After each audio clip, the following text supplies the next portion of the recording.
And so the Asian Music Circuit was floated off as an independent company, and I was asked to run it, to be the first chairman of that company. And I was asked to create a board of trustees, and we did. So we had 5 trustees, including myself. We registered ourselves as a charity. We registered ourselves as a company limited by guarantee with Companies House. We started very small.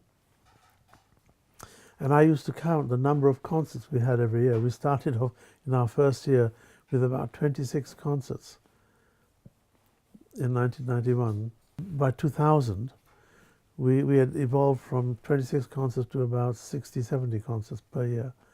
We brought Asian audiences to the South Bank Centre.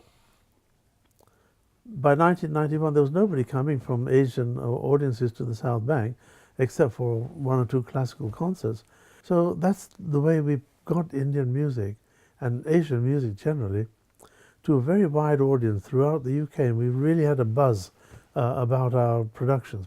We had produced wonderful concerts by singers from Gujarat, people who sang traditional Lok Sangeet, and no dances, but just music.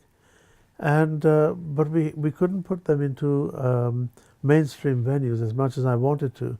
One of the reasons for that is the language is very important in that music, and unless you had an audience that understood the language. I remember Jagjit Singh's concerts, for example. People like, well, I won't name names, but Evening Standard, Songlines, and all these magazines used to come, and they would ask me that, because they thought Ghazal, Sufi, Jagjit Singh, famous name, so this is something happening. But they were disappointed, can you believe it? Because they didn't understand the language. Why should they understand that? There was no expectation that they should. But that equally is not a reason for them to say, oh, well, we can't give this publicity because they didn't understand the language. They didn't say that the festival hall was full to the brims. They didn't say that the Royal Albert Hall was bursting at the seams. AMC developed audiences for Gujarati music, not just for the Gujarati audience. We wanted to have everybody there. And so how do I do this? So I decided to create the first ever major celebration of Gujarat culture in the UK, in the hope that we would get a big Western audience. But because this had never happened before, all the tickets were bought up by the Gujarati public, and the whole Royal Albert Hall was sold out 2 months before the event. And the Arts Council managed to come because they were my guests.